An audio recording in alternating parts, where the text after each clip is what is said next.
नमस्कार दोस्तों। हमने देखा है कि पंजाब में बहुत सारे स्टूडेंट जो कनाडा, यूके, यूएसए और ऑस्ट्रेलिया जाना चाहते हैं। जैसे पंजाब में जीएनएम होती है और बीएससी नर्सिंग होती है, तो ऐसे ही जीएनएम एक डिप्लोमा है और बीएससी नर्सिंग एक डिग्री है। तो बहुत सारे स्टूडेंट कनाडा में जाना चाहते हैं, तो वो आगे डिप्लोमा करना चाहते हैं। तो वहाँ नर्सिंग के लिए जितनी हाइप क्रिएट की जाती है, मेरे ख्याल से शायद ही कहीं और की जाती हो। ये कहा जाता है कि ये नर्सिंग कोर्स कर लो और आपको 100% बहुत ज़्यादा नौकरियां मिलेंगी, अपॉर्चुनिटीज़। बिल्कुल, अपॉर्चुनिटीज़ बहुत है, डिमांड ज़्यादा, सप्लाई कम है।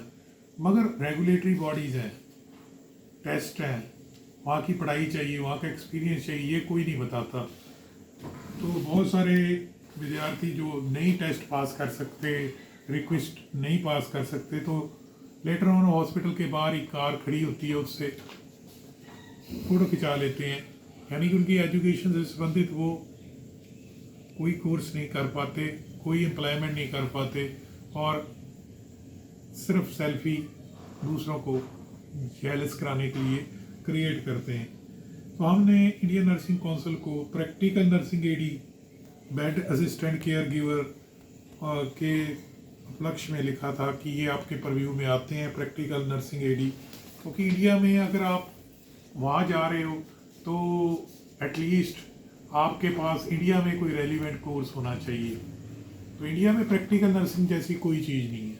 प्रैक्टिकल नर्सिंग वहाँ LMN या जिसको रजिस्टर्ड नर्स के नीचे जो प्रैक्टिकल नर्स होती है, PN या लिसेंशिएट प्रैक्टिकल नर्स जो GNM होती है, उस लेवल का डिप्लोमा है। उसके लिए सुपर साइंस चाहिए, फिजिक्स, केमिस्ट्री, बायो, मैथ भी चाहिए और इंग्लिश भी। ये आम तौर पे बच्चा पंजाब में मैथ नहीं करता, PCB करता है, तो वो नर्सिंग के लिए एलिजिबल नहीं होता। अगर वो एलिजिबल होता है तो वो कहीं उसका गैप होना शुरू हो जाता है। इनटेक उसका मान लीजिए मई में है और आज उसको नवंबर हुई है, तो वो ज्वाइन करे प्रैक्टिकल नर्सिंग एडी, ताकि उससे मिलते जुलते रेलिवेंट हॉस्पिटल में ट्रेनिंग हो, ताकि उसकी रिजेक्शन का चांस बिल्कुल ना हो, स्टडी गैप निकल जाए। तो इसको कहते हैं रिकॉग्निशन प्रायर लर्निंग या चॉइस बेस्ड क्रेडिट ट्रांसफ़र।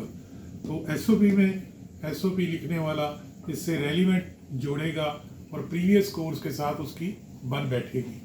मगर इंडियन नर्सिंग काउंसिल में इसकी रजिस्ट्रेशन या लोकल में नहीं होती, क्योंकि उसके परव्यू में ही नहीं है। जैसे मान लीजिए कि आप साइकिल लेते हो, तो साइकिल को DTO ऑफिस ले जाते हो कि इसका नंबर लगा दे, तो उसका नंबर क्या है लगेगा, साइकिल का चलान होता नहीं, साइकिल उसके कार्य क्षेत्र में नहीं। तो प्रैक्टिकल नर्सिंग के लिए जाने वाले स्टूडेंट एटलीस्ट इंडिया में skill enhancement course practical nursing aide जरूर करें।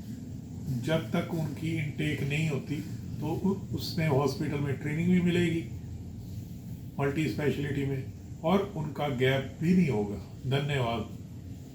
अच्छा लगा लाइक करना, सब्सक्राइब करना और शेयर करना।